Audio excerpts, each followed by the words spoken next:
Welcome to the High Achieving Parents Podcast. I am your host, Severine Nassens, and I invite you to join us as we explore the reality and family experiences of high achieving parents around the globe. Learn from like-minded parents who do believe balance is possible, but not a one-size-fits-all proposition. Stay tuned for conversations about how my guests juggle successful careers in parenthood to make it all work in their own way. Will we find a common thread throughout these interviews? Let's find out.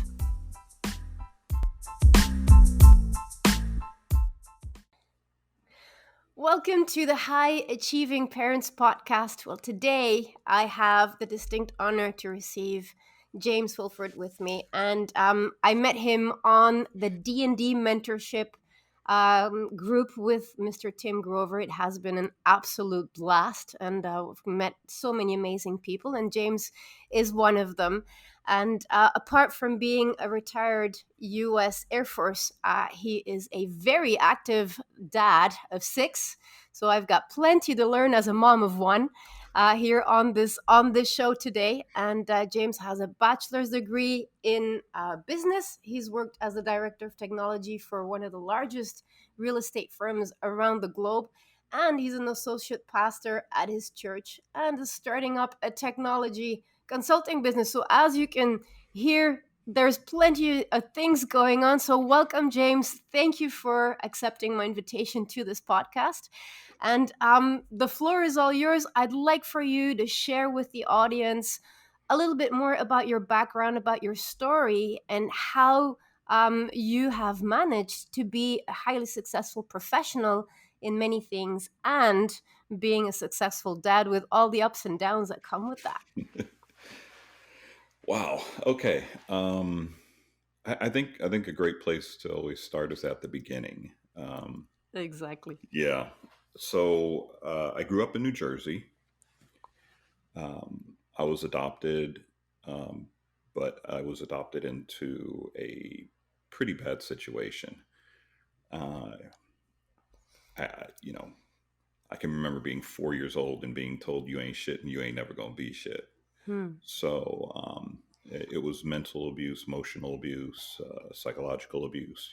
You tick it up there, and it was there. I was molested a couple of times by different people, and so I tell you that because I want you to understand that I didn't come from what someone might consider a traditional background Yeah. of someone who has had good success in their life. Mm-hmm. I spent a good portion of my life trying to destroy myself, whether it was running the streets with my friends or, you get to this level of success and all of those voices that you were programmed to listen to come back. And it was inexplicable until, I've had counseling and everything since then, but it was inexplicable. But I would always find that I could only get so high before I would take everything out from under me. Now, James, how did you manage to shut those voices? Shut them down, shut them up? How did you manage to reprogram? Because that basically what we've been told as children is what programs us for the rest of our life. How were you able to get a grasp of that and say, this is not what I want, and change that? From a child, I always felt like this isn't it. Mm-hmm. I hear what you're saying, but this isn't it. And as I got older, and I guess that's kind of the one thing. The voices never stop. Yeah. It's what place you give them in your life. And you start becoming a watchman over your own life. Mm-hmm. Because you can see where you're going up and where they're coming in and saying, but, and you lose track. Sometimes you do, you get busy and things going, but you start seeing that you're backing off Mm-hmm. or you're You're, slacking some kind of way. And you go, wait a minute, what am I doing? What's it's like going on?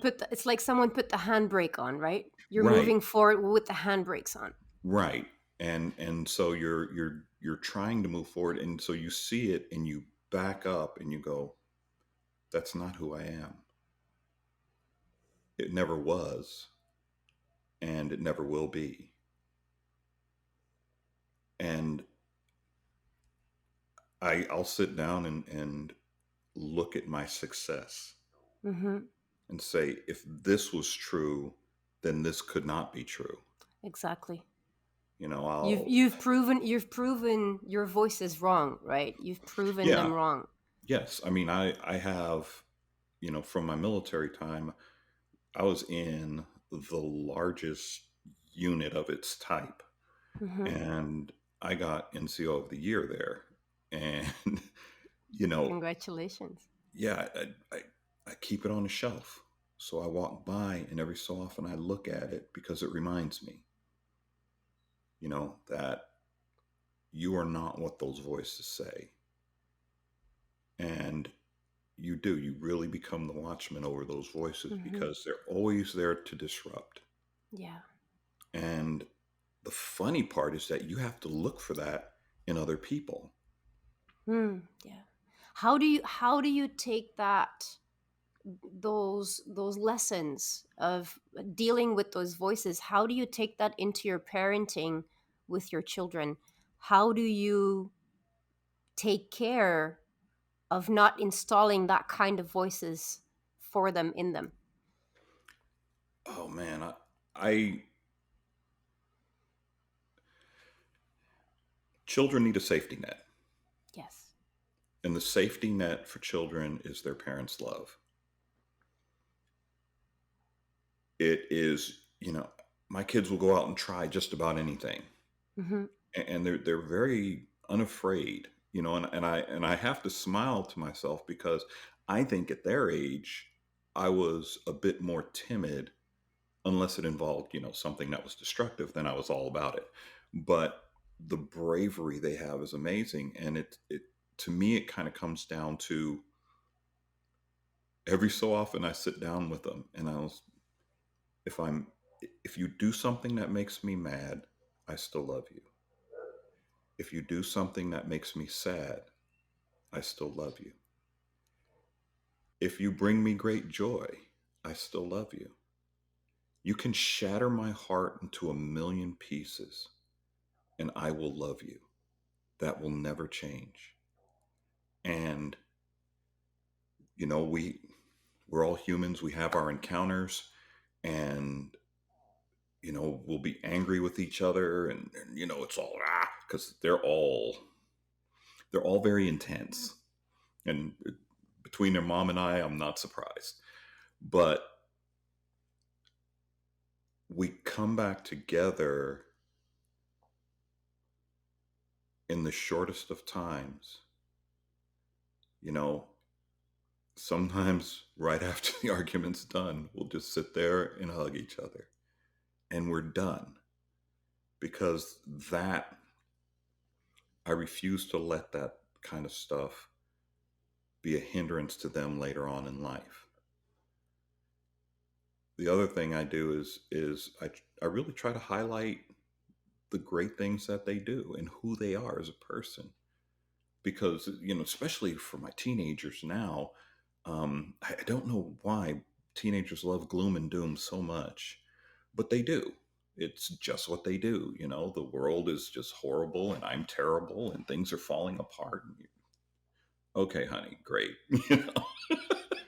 So yeah, talking about the gloom and doom, I think it's got a lot to do with the fact that everything that's going on in the world, what's going on the news, what's going on social media, and all that input that all of us get, not just the teens, not just our kids, but all of us, all of that bad news, all of that darkness that's going on in the world, our kids obviously they absorb part of Yeah, that. And I definitely. think that one of the amazing things is how you manage to give them that safety net, give them that loving support of letting them know that whatever's going on in the world, you're in a safe place. Whatever's going on the outside, you can trust your family. You're in a good spot here, and you can talk about your worries. You can talk about the things that are bothering you, or the darkness that is glooming in, that's coming in Right. from time to time, right?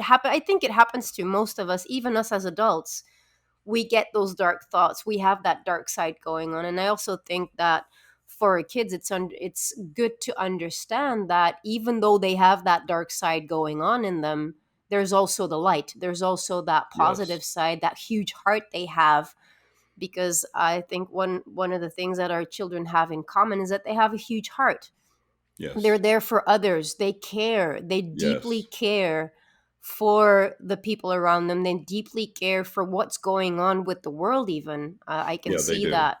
I can see that in my daughter, and she would be worried about friends, or kids that she doesn't even really know, that are having a hard time with whatever is going on. Or she would actually tell me, "Mom, you really need to talk to my friends' parents." Like, why would I want to talk to because their parents are doing this and that's going on. I was like, okay, okay, okay, relax. Okay, let's take this one step at a time. I cannot go into their home just like that, right? If they need support, I'm here.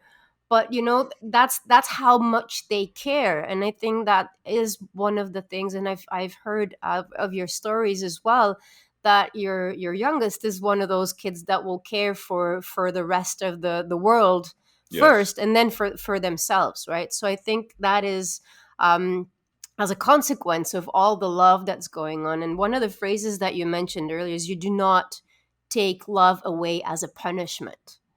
No, and I see that a lot with couples and parents, is that I'm mad at you, therefore I'm going to remove myself from you. Yeah. It does so much damage to their safety net, because now they've discovered that even though there shouldn't be, there are conditions on To my the love. love. Yes. If you have to behave a certain way in order to deserve it. And I don't do that with them. Hmm. And I've even, it was really kind of maybe strange to me, but I took each one, including my wife, and I thanked them individually for loving me, because you don't have to. No, It is it an is their act of your choice. free will. You can hate me, you can bash me, you can do whatever you want. You you really have that freedom. And I really appreciate that you have chosen to love me, because I know at times I'm unlovable. At times I'm too intense. And through it all, you're still there and you're still by me. And I appreciate that. Hmm. Bringing gratitude into our relationships, I have found, is very nourishing. It is. And it is the same way as you're teaching your children that you love them no matter what. They learn to love you no matter what. And even if mom or dad are having a seriously nasty day, Yeah. they will stand by you, and they also know that this too shall pass, right? this Yes. this That's, bad mood will pass, and the love and the joy and the laughter will come back into our household. And I think it's so powerful that you have taken that time to sit down with each of them and thank them and give that solid piece of gratitude to them for loving you. And I think that that's such a beautiful exercise, that we would all, I think it's a great thing for all of us to do, to sit down and really be thankful for their unconditional love, as we love yeah. them unconditionally, no matter what happens.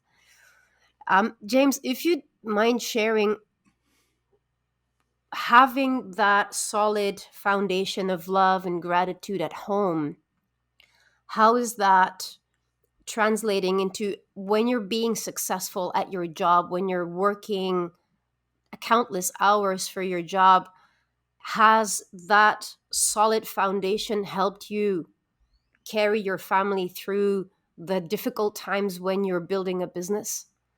Yeah, definitely, because they're always there. I remember when I retired from the military, uh, the job market was good, but I didn't know anyone. Hmm. We picked up. We retired in Alaska, moved to Texas, and I had zero connections. And most of it is all about connections now. You Yes. really don't see people getting employment any other way. And so, in the meanwhile, I'm I think because of my background, I'll do whatever work I can find. Hmm. And so I was stocking shelves in a grocery store at night. And, it paid the rent, it kept food on the table, and it allowed me the daytime to look for what I really wanted to do. Hmm. I was driving with my now 27-year-old, and she was probably about 14 at the time, 13, 14. And she said, "Daddy," and I was like, "Yeah." And she said, "You don't like working there, do you?" And I was like, "No, not in the least bit." And she was like, "Well, I just want you to know that we're all very proud of you because you are out there and you are doing it, and you don't come home and complain. You just get it done, and we have a place to live, we have food, and you're always looking out for us, even if it means that for a time it's not good for you." Hmm. The sacrifice. Yes. And that's the one thing I think they don't care how successful you are. They care how much you love them. You could be They want to see that honor. They want to see that, you whatever Yeah. you are, Uh, um, Dr. Martin Luther King, if you're going to be a street sweeper, do it in such a way that all the hosts of heaven and earth come and look after you've gone and say, "Here lived a great street sweeper." Street sweeper. Yeah, so they're not really interested in the stuff, in the money. It makes life easier. I'm not going to lie about that. Oh It yeah, it does. it does. But when it comes down to it, they want to know that you love them. Hmm. They will be able to achieve great things in life with someone that loves and supports them and continues on with them no matter what. Exactly. And so what that does is it takes away that pressure where you feel like you have to show them that I've done all these great things in my, you know, you realize that the great thing in their life for you is that home foundation, that love and that caring. Yeah. So that when you're out building stuff, you're not worried about them. You're not worried about my life at home sucks and I have to go back to that and try to do something with that. Hmm. And then I'm trying to build this and it's not fun building sometimes. We enjoy it, Well, but we don't. yeah, we enjoy It it is. because we know the end result will be Right. what we're striving for, and we go through all the difficult stuff and all the things that we don't want to do because we know we have that vision of where we want to Yes. go. But then you Exactly. add to that a pain of home. Yes. That's why, we talked about balance and I said balance is garbage. It really is to me because it doesn't happen. Everything intersects. If your Hmm. home life sucks, you're going to have problems with what you're trying to build. It is just inevitable. Yes. It I knew a guy very successful, built a very successful business. but you could always tell how things were running in the business and how things were running in his home life. Mm-hmm. It's all There was, connected. it's all connected. So the balance doesn't really happen. It's what is requiring the greatest amount from me right now. Mm-hmm. And sometimes they all scream at once. Yeah. And it happens on the worst day. Of It's when course. everything's going south, it goes south all over the place.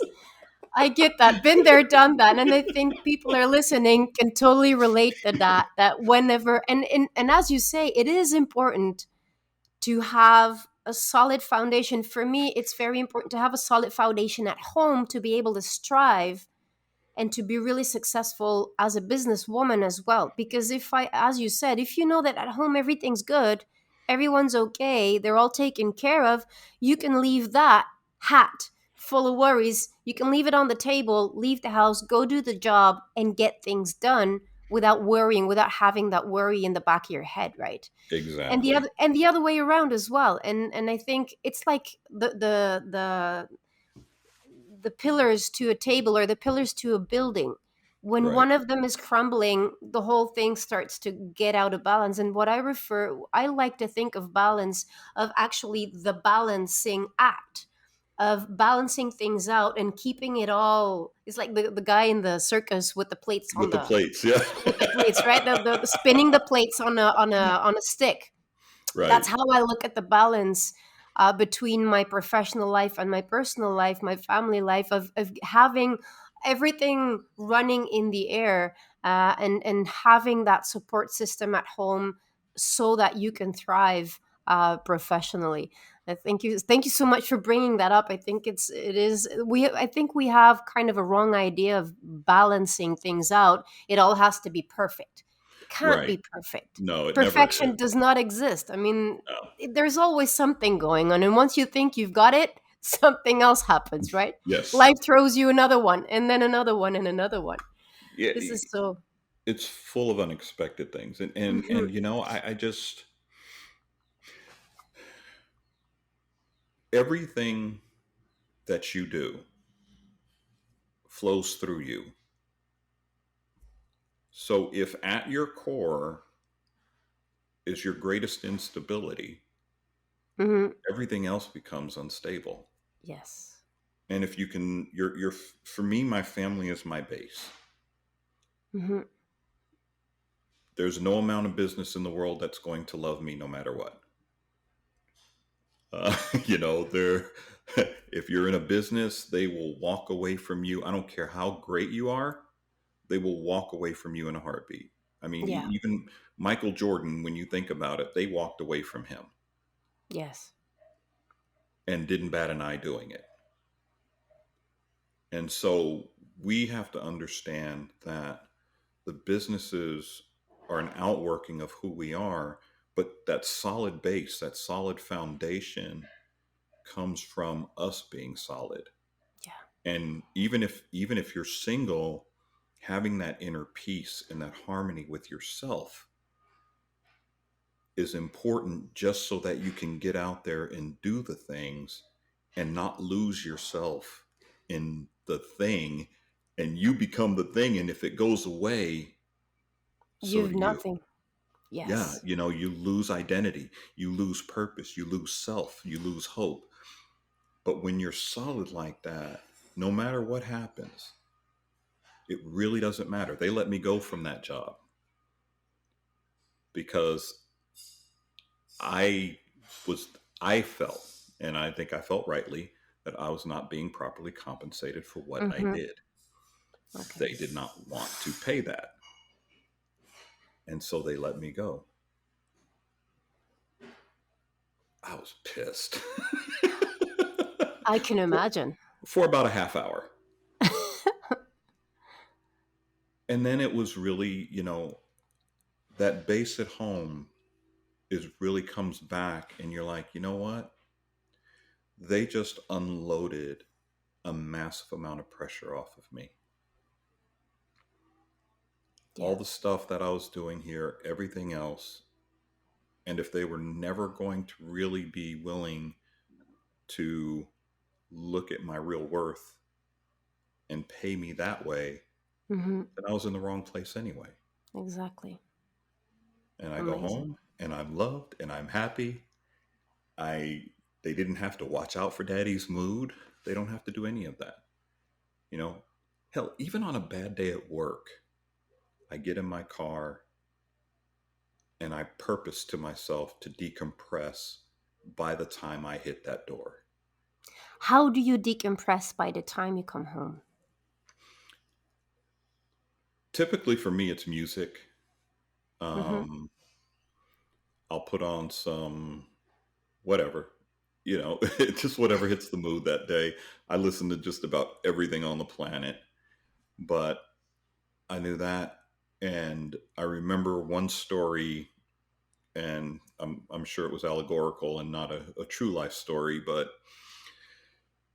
this guy calls up a repairman and his car is stuck by the side of the road. The guy comes and they really can't do anything with his car. He tried and tried to get it started, and he's like, it's just not going to happen.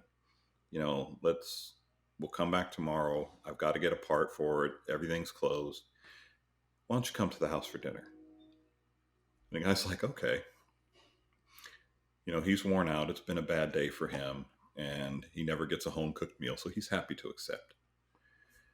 He watches as the guy walks in his house, and the guy reaches up and touches the tree next to the doorway as he's walking in the house.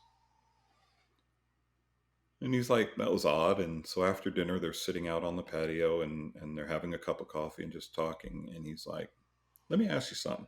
And he's like, yeah. It's like, when we were walking in, I saw you touch that tree on the way in. What's that about? He's like, oh, that's my trouble tree. Whenever I walk in my home, I hang all my troubles from the day there because I don't want to bring that into my house. That's so good. And when I walk back out in the morning, they'll be hanging there. They'll be waiting for me. I can't do anything with them tonight. I'd rather spend that on my family. And if you drag your troubles from home to work, you lose energy. Yeah. You lose focus. You can't be as successful because your heart and your mind are over here dealing with that.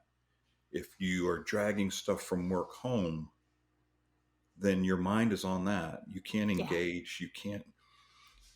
They expect the same energy and focus that you give at work all day. They expect that when you get home Oh, yes. Or more. or more.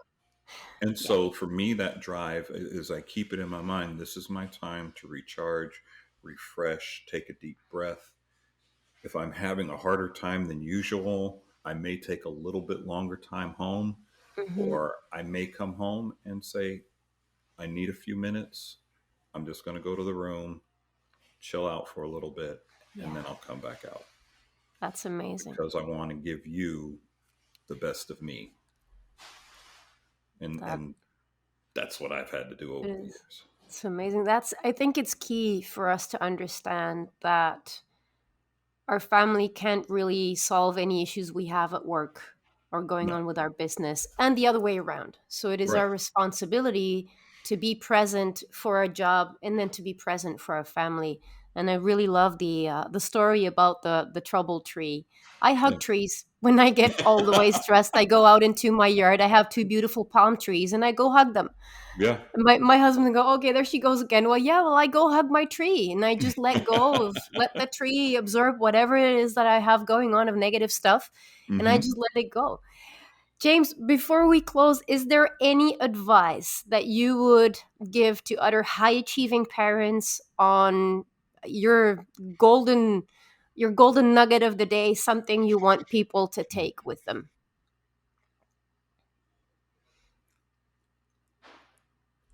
Kind of two parts. Um, One, you do have to be your child's friend, not not in a way that you are irresponsible in their age and trying to wear their clothes and act like they do, but in a way that their heart can trust you Mm-hmm. like they would a friend. I think that's very important. Um, And I told you my daughter Shalvaya, she calls me best friend Yeah. because she knows, she's seen it. Friends will come and go, but daddy's my friend. He'll be there and he'll just always be steady. And I can talk to him. I can tell him my worries. I can share my concerns. And they have to have a judge free zone at home. Yes. Sometimes you have to take off mommy and daddy and just be a friend because I want them to be able to come home with those issues and speak to either me or my wife. I don't care which one, but I don't want them getting street advice. Oh no. you know? And you've been there. You've got the street Yes. advice when you were a Yes. kid. And it's all very bad Hmm. because you have a bunch of other lost, confused kids who have zero life experience trying to tell you how to live Yeah. life. Wrong. Mm-mm. It doesn't work. Yeah, and also nowadays they go to YouTube and there's plenty of things out there, and there's Yes. so many people speaking their mind on social media, and that's cool. I'm Yeah. totally for free speech. Right. However, it's not necessarily the solid advice that they need or the No. healthy advice that they need. Rarely. So yeah, I the guess the streets nowadays, it's the social media have become the streets of way back, Right. right? Yes, and Yeah. especially with COVID and everything else, Mm-hmm. that has amplified that effect. Yeah. The other thing is, it goes back to where I thank them for loving me. You have to let go of them while they're still with you. You Mm-hmm. have, and it's from an aspect of understanding that they're not property, they don't belong to you, they're human beings. It's really hilarious. A friend of mine, he said to me one day, "I love watching you interact with your kids because I just love the way you talk to them." And I was like, "Well, how's that?" And he's like, "Well, you talk to them like they're real people." Uh-huh. And I Okay. stood there for a moment and stared at him, and I smiled, and I was like, "Well, they are." They are. And it blew his mind because we really never stop to think that these are other human beings. We label them as kids, and and in kids they don't have rights, they don't have feelings, they don't have, they're like automatons, and they're just supposed to march the line all the time. Yeah. But the truth is, and we see it every day, they're human beings. They think for themselves, they do things, some ill-advised, some brilliant, just like everybody else on the planet. Exactly. And at the end of the day, you really have to let them be that. I would rather have an intelligent. I've never, even when they were babies, done the. I'm like, no.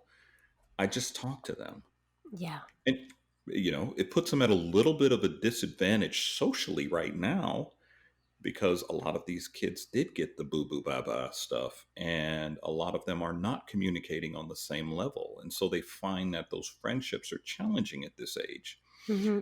But I would rather them be emotionally well developed and mature Yeah. going into life rather than trying to catch up on a college campus Yeah. where anything goes. But what you're installing there is emotional intelligence, which is Right. super important for us. I think for all of us. I mean, I learned my emotional intelligence when I was 30 something, Right. and I was already a mom. I mean, I became emotionally intelligent as a mother, figuring things out, knowing that, okay, something was missing, right? yeah. Something was missing. And I think what you're doing with the kids is really important, is installing in them that maturity. And it doesn't need to be all serious. I totally Right. get that you guys have tons of fun. Yes. But it is installing that emotional intelligence in them, and giving them the tools that they need to move forward on their path, and become the mature adults that one day, they let's hopefully see them become, right? Right. But thank you so much, James, for sharing your story, for opening up with me and with all the audience. I'm really grateful for the time, for the wisdom, for the golden nuggets, and let's see what happens next. I'll Yeah, be I'll be definitely. checking in. I'll be checking in on the family and see how those kids evolve. And I really want to say that I truly admire how you've overcome growing up in such a bad situation that it could have gone south really, really, really fast and really bad. And you and your wife have made the choices to make it a better place, make yourselves better people with a great home, with a loving family. And from my heart to yours, thank you so much. Thank you. It was an honor to be here. All right. Well, thank you everyone for listening. And well, we'll tune in next time.